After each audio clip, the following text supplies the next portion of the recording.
So I talked last week about, as a teacher, you have to be interested in a bunch of different things that you never really wanted to be interested in the first place.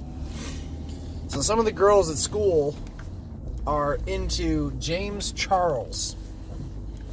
If you're not familiar with James Charles, just go up into the little search bar there and just type it in. Not even the main, just the YouTube search. James Charles, from what I understand, from what I gathered, is quite possibly the person on this earth that I have the least in common with. There are next to no things that James Charles and I would see eye to eye on. I don't know him personally. I probably never will. But just based on the content that he produces and shares, he is not a person with whom I would likely spend my time. We have interests that differ. But the girls at school are into him and the videos he produces. So therefore, it is my responsibility as a teacher to at least know a few things about James Charles. It's very hard to do. And again, it's not because James Charles is a bad person.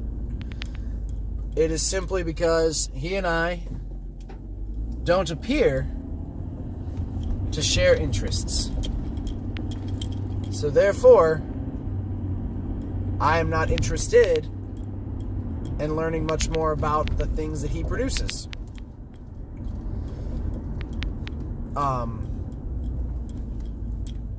am not a sister.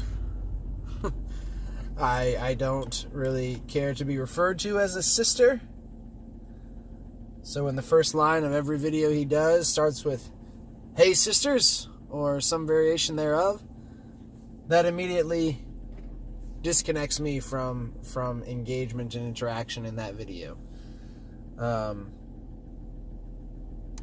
But again, I at least need to be aware of who he is, what he does, and the effort that he puts into those things for the sake of my students. Because if they don't feel like I'm connected with them, then they will not want to connect with me and engage in the things that I find worth my time.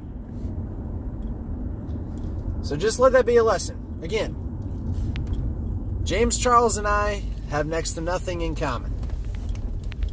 And yet I can still make time to learn a little bit about him and the way he chooses to spend his time for the sake of forming a relationship with the students with whom I spend my time.